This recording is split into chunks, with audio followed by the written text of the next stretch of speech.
Hello, magandang hapon sa inyong lahat mga kababayan ko. So meron tayong pag-uusapan ngayon. Ito ay regarding do sa naging segment ng KMJS last Sunday, no? Ang dami nag-request sa akin ito eh. Kasi mainit na mainit to ngayon. Ito yung pinamagatang katakot-takot na kurakot. Diba? Meron siyang 3.5 million views. Talagang interesado yung mga tao dito ngayon eh. So play natin to. At nang malaman natin kung ano ba yung sanhi, 'di ba, ng nangyayaring kurakutan. Init na pinag-uusapan ngayon kung paano tayo halos lunurin na ng mga pagbaha at marami pa nga ang nagka-leptospirosis. Gayong hindi lang pala bilyones kundi trilyones ang napunta sa flood control projects ng gobyerno. Grabe no? Trilyon?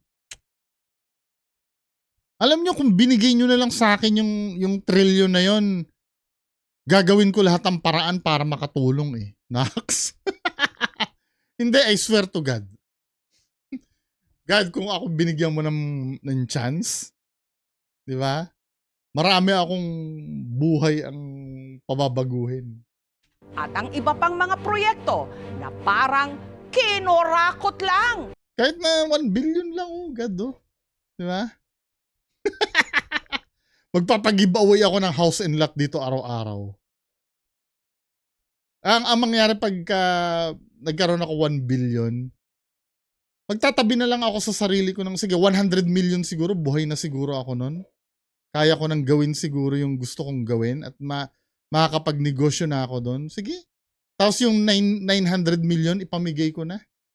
No? Gagawa ako ng paraan para kahit pa paano makapagpabago ako ng buhay ng ng ibang tao. Diba? Lahat ng mga nanood sa akin dito, bibigyan ko ng pera dito sa video na to. Pag nagkaroon ako ng 1 billion. Play natin. Sino ba ang mga dapat managot? Bunsod ng sunod-sunod na mga bagyo kamakailan na nagdulot ng mga pagbaha. Iniisip ko nga ano ba talaga? Talagang iba na talaga yung panahon ngayon? Or talagang dulot lang ito ng kapabayaan ng gobyerno? Di ba? Tumaas ang bilang ng mga nagka-leptospirosis. Ang mga pampublikong ospital nag-overcapacity. Kaya may mga nagdeklara na ng leptospirosis surge. Biruin mo, yung mga politikong natitiis nyo bang ganyan? Yung mga kababayan nyo, gastos yan pag na-ospital. Kaya tayo mga mahihirap, mga kababayan, pagka may baha na ganyan, yung mga anak natin, wag nating hayaan lisaw ng lisaw sa labas. Minsan, gusto ko rin dagukan din minsan yung magulang ng mga Tapos pag napahamak, kanya-kanyang turo, hindi ako nagkulang na ina. Gago! Napahamak yung anak mo, hindi mo inaalagaan. Dapat pag mga oras ng dilubyo, oras ng bagyo, yung mga anak nyo, nakasokbit sa kilikili nyo lahat yan. Hanggat maaari, hindi nyo dapat hahayaan magtatatakbo-takbo yan. Responsibilidad nyo dapat ang anak nyo. Naalala nyo yung nag-viral na bata na buti na iligtas? Kapabayaan ng magulang yun eh. Ewan ko kung anong pupuntahan pa nung tatay na sinundan daw siya ng bata, di ba? Na hindi mo man lang tingnan yung anak mo kung baka susunod. Yung nanay din naman, wala rin pake. Di ba? Pag ganong mga bagyo, yung mata nyo nasa anak nyo dapat. Hindi yung hinahayaan nyo mag-swimming sa baha. Pero ayon sa independent health reform advocate na si Dr. Tony Liachon, hindi lang daw leptospirosis surge ang dapat pagtuunan ng pansin ng gobyerno. Pati na ang tunay na ugat ng paglaganap ng sakit na ito na kung tawagin niya, kleptopyrosis. Nagsamang mga salitang leptospirosis at kleptomania o hindi mapigilang pagnanakaw. Pero alam ko, doktor yung nagsabi eh. Pero when you say, baka magkaroon kayo ng misconception sa kleptomania. Ang kleptomania kasi, mental condition yon. Hindi niya intention talaga nakawin ng isang bagay dahil kailangan niya. Ibang, di ba, ang pagnanakaw kasi ganito eh. Di ba, wala kang cellphone, no? Nakita mo yung cellphone na pakalat-kalat dyan na iniwan ng may-ari. Kukunin mo yon sa hoping na gagamitin mo dahil wala ka nun eh. Kailangan mo yun eh. Yun ang pagnanakaw. Ang kleptomania kasi, ano yan, urge yun na magnakaw eh. Na yung parang hindi mo siya makontrol, mental condition yun. Yun ay bunga ng ano ng bipolar eh. Ng bipolar. When you say bipolar disorder kasi, may times na sobrang hyper mo, 'di ba? May times naman na super depressed ka naman. 'Di ba? Pagka ikaw ay sobrang hyper, may tinatawag kasi na manic episode eh, yung mga manic. Pwede ikaw ay maging kleptomania, no? Pwede namang pyromania, mahilig ka magsunog. Maraming uri ng mania eh. Tingnan natin ha. Hindi, pag-usapan natin saglit lang. Kasi baka mamaya ang isipin nyo, when you say kleptomania, i-discriminate nyo. Hindi kasi ano yun, hindi kasalanan ang magkaroon ng kleptomania eh. Tama ha? Kinds of mania. Ayan o. Meron tinatawag na bruxomania. Ano ito? Compulsion grinding teeth, yung ngipin nila. Pyromania, ito naman yung magsunog ng bagay. Dacnomania. Killing, ito masama, killing of living beings. Demonomania. Obsession with killing, ganun din, parang ganun din ano. Basta maraming mania.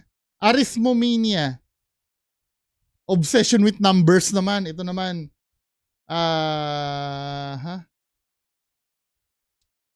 Ito naman, pwede namang amania. Obsession with numbers. Ang aphrodisomania naman, having abnormal sexual interest naman. Sa sex naman. Kaya, maraming uri ng mania, isa lang yung kleptomania doon.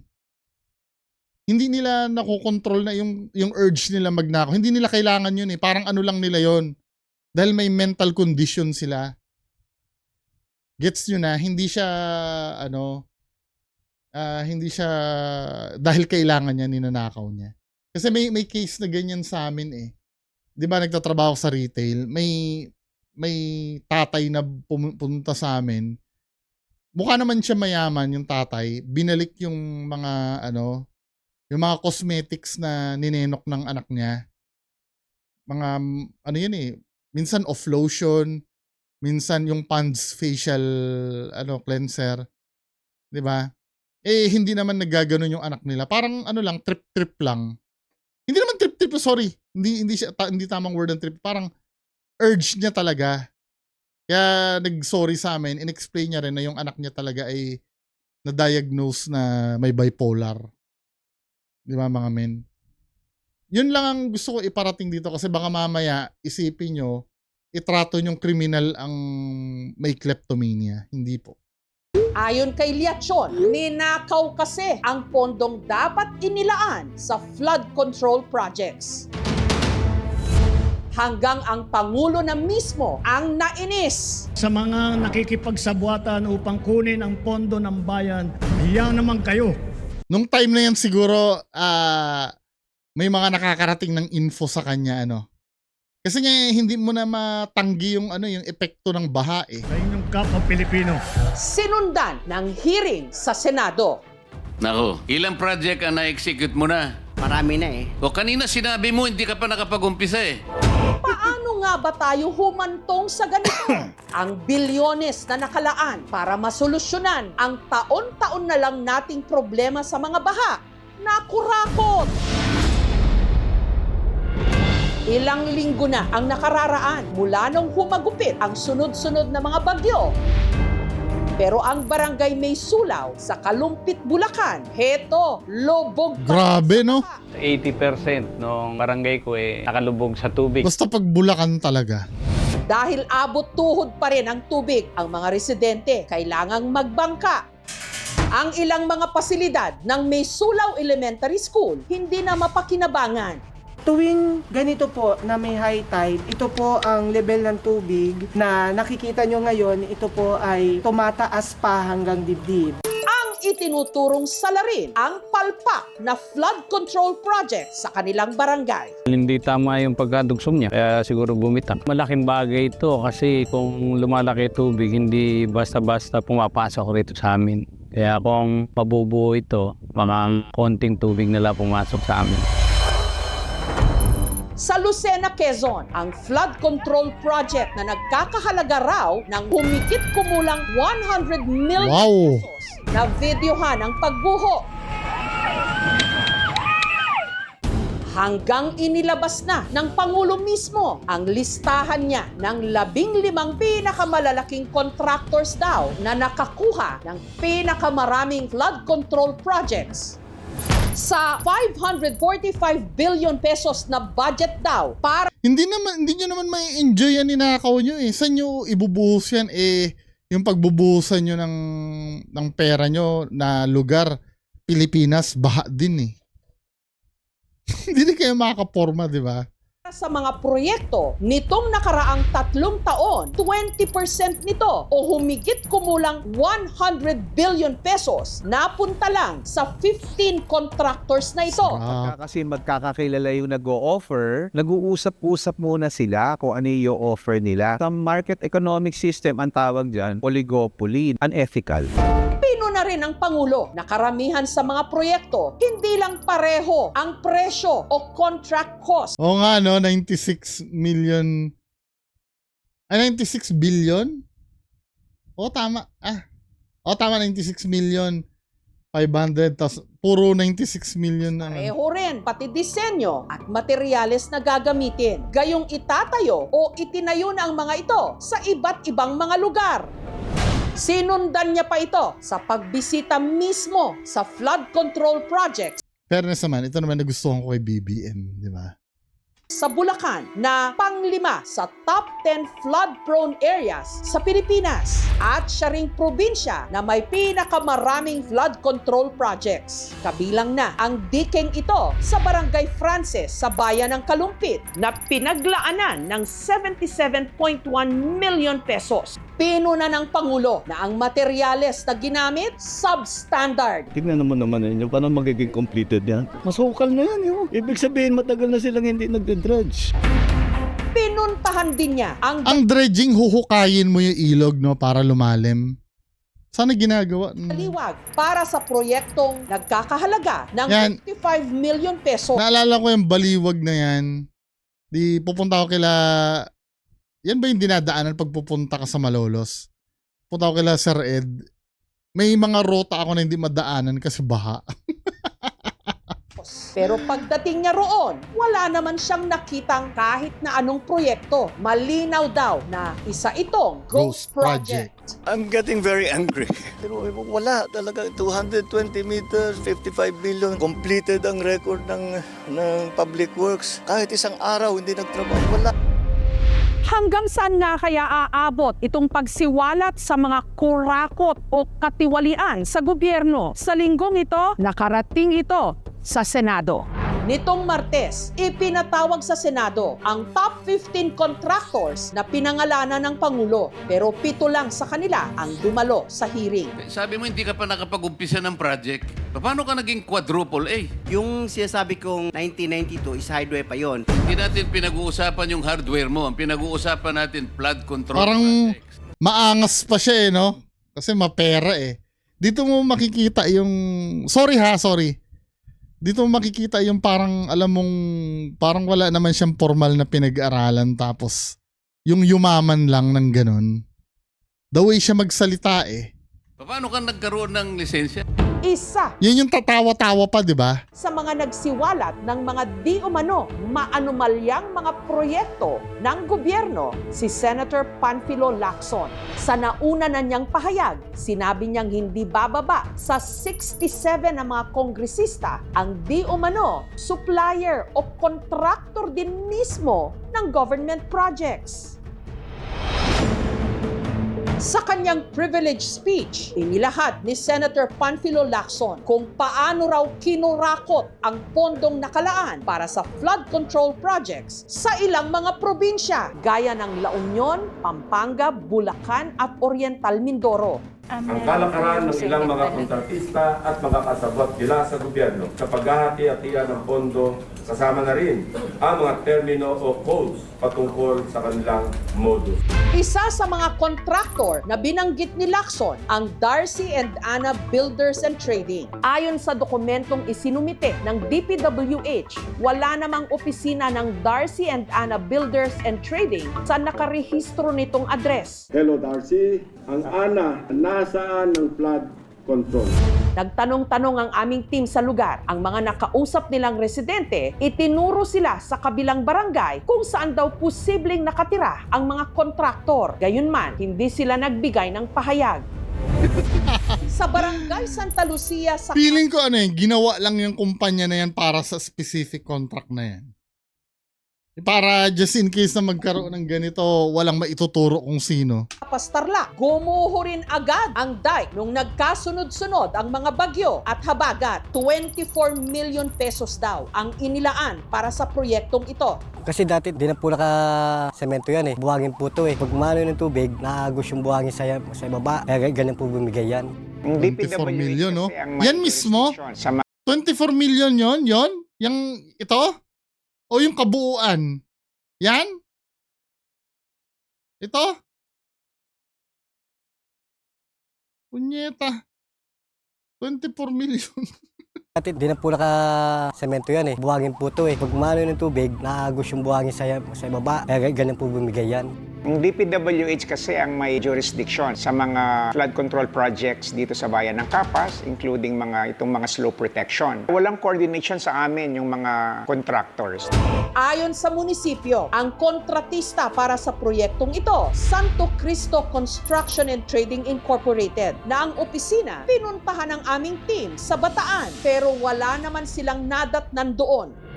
Sa probinsya naman ng Oriental Mindoro na Tatago na sila, no? Senator Lacson sa kanyang privilege speech, siyam na dike ang gumuho rin, kabilang na ang isang ito sa bayan ng Bungabong na ang ginastos 217 million pesos. Pero nung kalaksan po, hindi po ito nababa. Itong dike na ito, nung lumiit na lang po yung tubig, saka po siya bumagsak. Kung may kontratista ditong pumalpak at hindi sumunod sa specification, bukod sa ma-bar ito, bukod sa masuspindi, dapat ito tama na, wag nang mabibigyan ulit ng proyekto. Ang kabuuang halaga ng siyam na mga dike, 1.9 billion pesos. Yung mga flood control projects po na nasabi na may nasira, hindi pa po tapos yung proyekto na iba. Mayroon po kasing warranty ang mga proyekto na kung saan dapat 1 year ay may retention ng pondo sa contractor at meron pong 5 years na warranty period para ayusin po yung mga nasira. Laki ng damage, no? Bibigay po ng tiwala sa DPWH, pero kung meron po talagang pagkukulang, di saka po natin panagutin. 6 sa mga ito nakakontrata sa SunWest Incorporated ng negosyanteng si Elizalde Ito yung tatay ni tito ni Claudine ko. na ngayon party list representative ng Ako Bicol. Pero ayon kay Zaldico, nag-divest na siya ng mga interest niya sa SunWest noong 2019. Ayon sa ibinigay na statement ng SunWest Construction and hindi na siya, Development Corporation, 5% ng kanilang flood control projects sa Mindoro ang nagkapinsala. As a quadruple A government contractor, SunWest Inc. is mindful of its contractual obligations with the DPWH and will abide by its term and conditions. Ang isa naman sa siyam na dike nakakontrata sa St. Timothy Ano ba yan kay Construction Diskaya? Corporation na pagmamay-ari ni Pacifico Curly Diskaya II, asawa ni Sara Diskaya, na tinalo ng kampo ni Mayor Vico Soto sa Pasig nito lang nakaraang eleksyon. Nagtungo rin ang aming team sa nakalistang address ng St. Timothy Construction Corporation na building din pala ng St. Gerard Construction na pagmamay-ari pa rin ng mga Diskaya. Mga Pero saint hindi yung sila ano, no? nagbigay ng pahayag. Walang humarap sa aming team.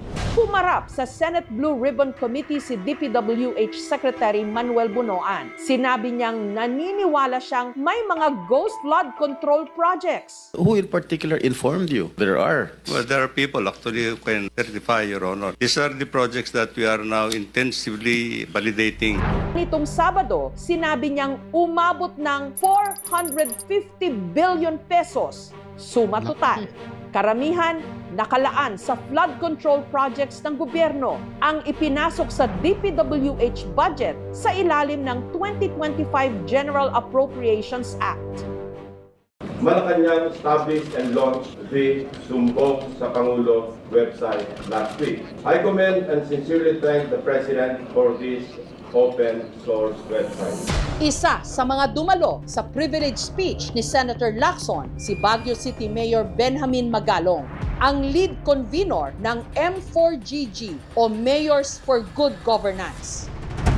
Retiradong general ng PNP si Mayor Magalong. Dati rin siyang hepe ng CIDG o ng Criminal Investigation Detection Group. Ano to ni Attorney Libayan, father-in-law? Na siya ring inatasang nag-imbestiga sa Mamasapano Massacre taong 2015. I sacrificed my career to fight for what is right. Ganon din yung Mamasapano. I fought for what is right. Ano pa bang question ninyo sa reputasyon ko at track record ko?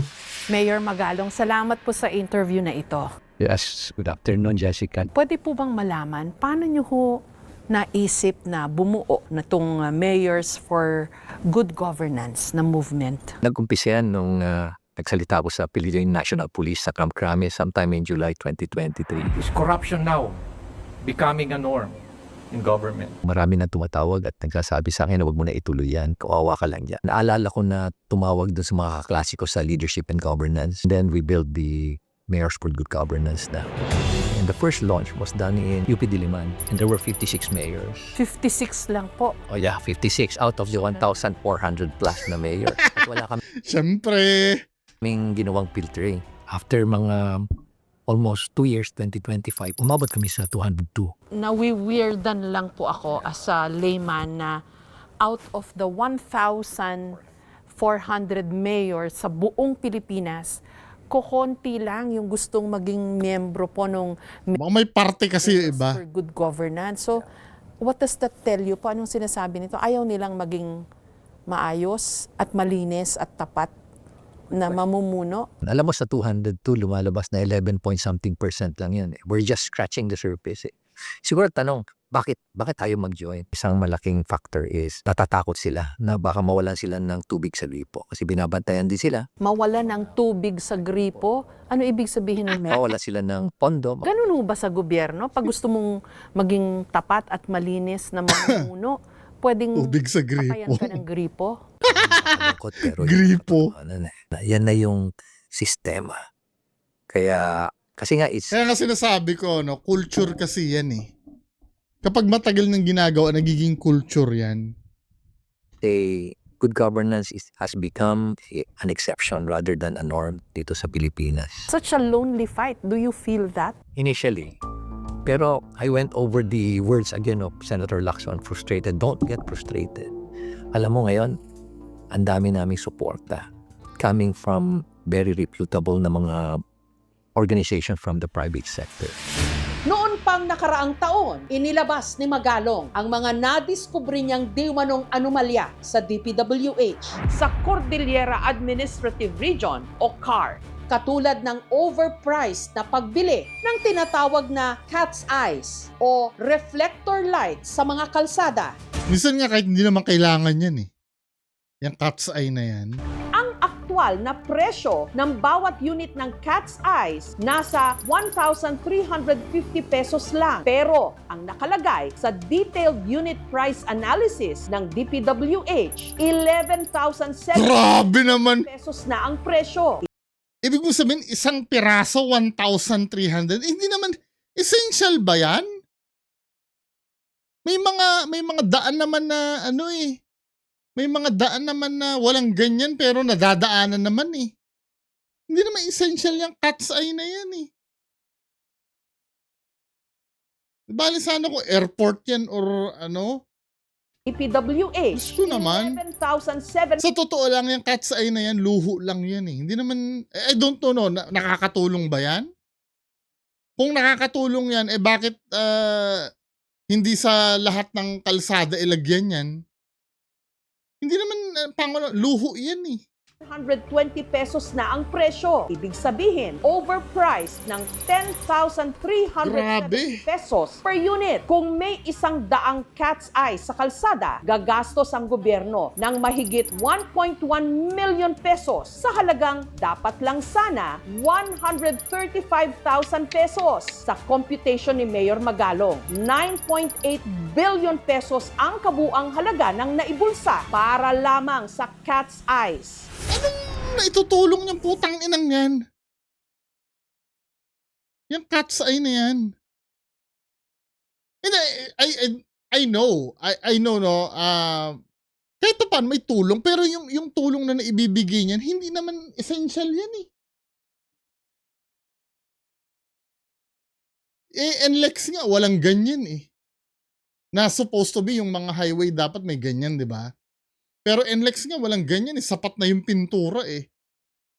Hindi, anuhin nyo ako na i-challenge nyo yung sinabi ko. Anong benefits na maidudulot nito? 100 I know, no, ilaw yan sa daan eh. Sa Marilake may nakita yata akong yan. Tama ba ako? Nakikita. Pero tingin ko tatakbo yung kalsada doon kahit wala niyan eh. 21,330 pesos ang inilaang pondo para sa yellow barriers sa bawat isang metro ng kalsada. Pero ang aktwal na presyo lang daw nito, 20,000 pesos. Malinaw Per barrier? aktwal na Yellow barrier per 1 meter. Per 1 meter. presyo lang daw nito, 20,000 pesos. Malinaw na ang kickback Grabe. kada isang metro mahigit 100,000 pesos.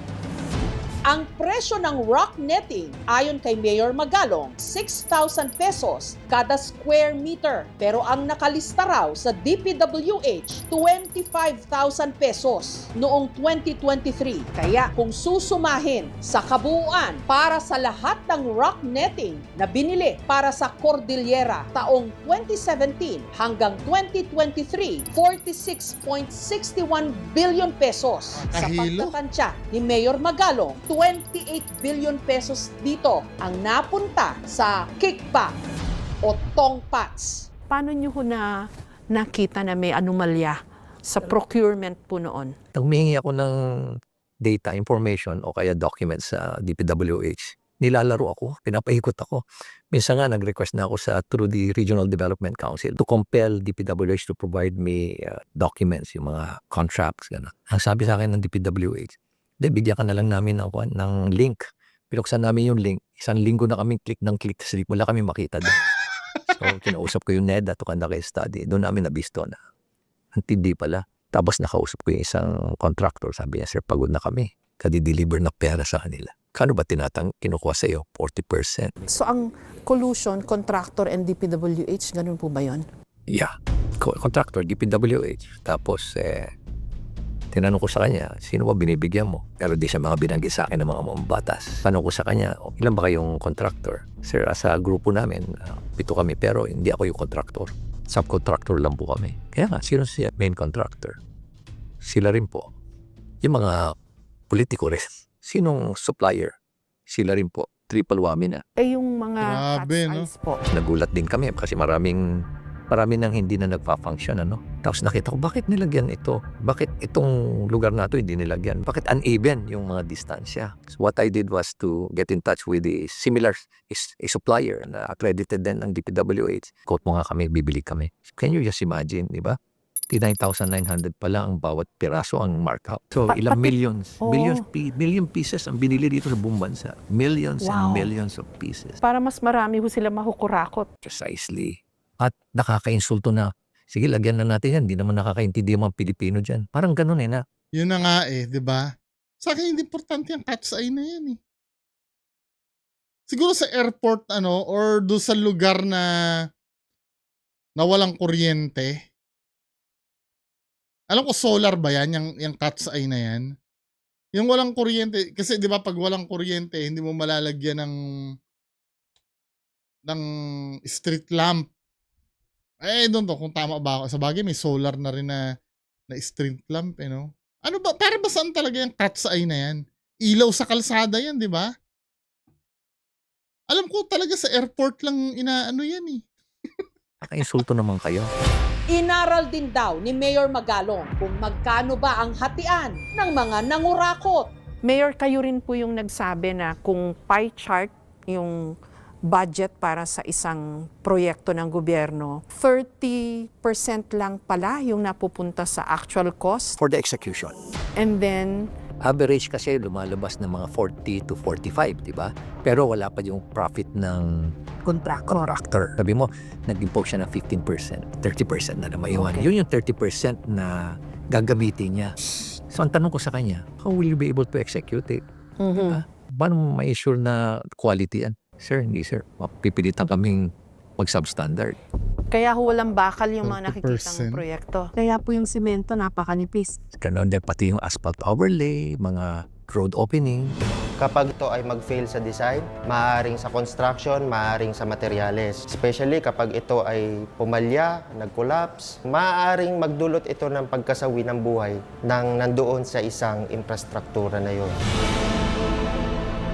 Mayor, kung i-reduce lang po natin in simpler terms, sa bawat 100 piso nagagastusin para sa proyekto ng gobyerno pala, 30 pesos lang ang napunta sa construction, yung sa execution ng proyekto. 8% sa tax. So, BAT is 7% and 1% is bond. So 60% halos kinurakot po lahat yun? Ganun po katindi yung problema? Wow! Dilimpak-limpak po yung kinikita ng mga kurakot pala. Some of them are stealing. Obviously. 1 billion a year, more than. And if you're stealing 1 billion a year, you're stealing 2.7 million a day. Bukod sa pagsasalita, Mayor, meron pa ho ba kayong ibang konkretong hakbang na ginawa? I remember noong 2022, pumunta ako mismo sa office ni Secretary Bunoan. Dala ko na kung ganito kakapal na dokumento. Sabi ko, Secretary, ito yung mga substandard na project. Please, take out your district engineer there. Kasi ilang beses ko na siya sinabihan, wala pa rin. Hindi natanggal po. Sa awa ng Diyos, wala nangyari. Sinubukan naming hinga ng pahayag si DPWH Secretary Manuel Bunoan. We are now validating all the documents, but there are already Ngayon mo lang ibabalidate, 2022 pa. Binigay sa'yo. that we have found out. Ay, nako! Either hindi namin makita o Dahil sekretary to ng DPWH, siguro malaki-laki doon to, no? half done. These are the things that we are trying to unearth. No? Kasi from monitoring submission nila on the status of these projects, I don't know if this fictitious yung sinasubmit nila na mga project. Anybody whom will find out na involved in the dubious projects that were implemented that the district or regional office will have to file cases against them, including po the contractor. Una, nandyan yung Anti-Graft and Corrupt Practices Act. Pwedeng maparusahan ang akusado ng 1 to 10 years plus fine. No? Dito rin yung malversation of public funds. Kapag ginamit ang pondo ng publiko sa pansariling interes, maaaring mapatawan ng parusa ang public official ng 8 to 12 years. Or minsan, aabot pa ng 40 years. Yung accountability ay mahalaga naman para sa mga tao kasi kapag hindi mananagot yung mga dapat managot, talagang pakapalan na ng mukha ang nangyayari sa gobyerno. Kailangan talaga may managot You din. po, you served in the police when it was still under the military. And then you come face to face dito po sa ganitong mga pangungurakot. Ano po nararamdaman nyo? Masama loob mo because we are out in the field. Kita namin yung poverty. We have visited villages na talagang hirap ang mga tao. At ang masama nito, yung kanilang kasakiman, walang hangganan. Sa laki po ng ninanakaw, ng kinukurakot, hindi mahirap ang Pilipinas, Mayor. Yeah, mga 20% of the total budget. Tinignan nga namin yung budget. Nag-drill down kami kasama namin yung National Budget Coalition. Nakita nila kung paano talaga minasacre yung 2025 budget. And previous budget, ang gigigil ka talaga. Naglalabasan na po yung mga napakarami palang kaso ng kurakot. And I think you were part of that build-up, Mayor. Anong pakiramdam nyo ho? Sort of redemption. Una, wala Magsisenador ba to? naniniwala no? Binabanatan ako. Alam mo, I spent half of my time sa mga caucuses spent explaining the lies. At nakakalungkot isipin. Natatakot po kayo for your life dahil dito sa mga naisiwalat nyo na. Mabigat na laban ito. Of course, I fear for the safety of my family. Not so much sa akin.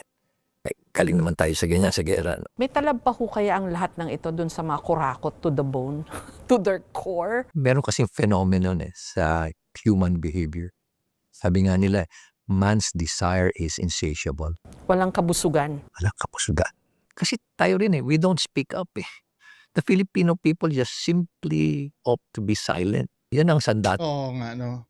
Sometimes, pagka ikaw ay magsasalita, sasabihin sa'yo, inggit ka lang, naninira ka, 'di ba? Pag sometimes nagsasalita ka, pag sinasabi mo yung totoo, nakakabwisit yan lagi Naninira ka, hayaan mo sila, hindi nang aapak ng tao. Nila ngayon, Bullshit. tahimik lang sila. Okay lang, bulsa tayo ng bulsa. May pag-asa po ba tayo? Meron pa naman. As politicians, na it's about time na talagang embrace namin yung real essence of public service. At tama na. Tama na.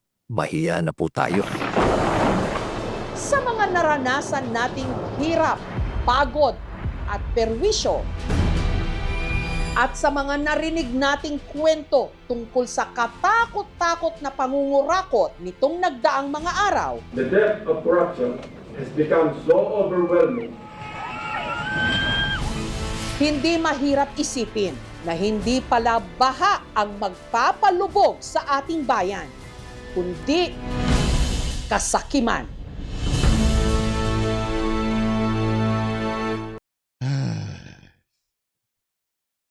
Sana managot ang dapat managot, ano. Anyway, yan lang ang pag-uusapan natin ngayong hapon. Magandang hapon sa inyo lahat. Bye-bye.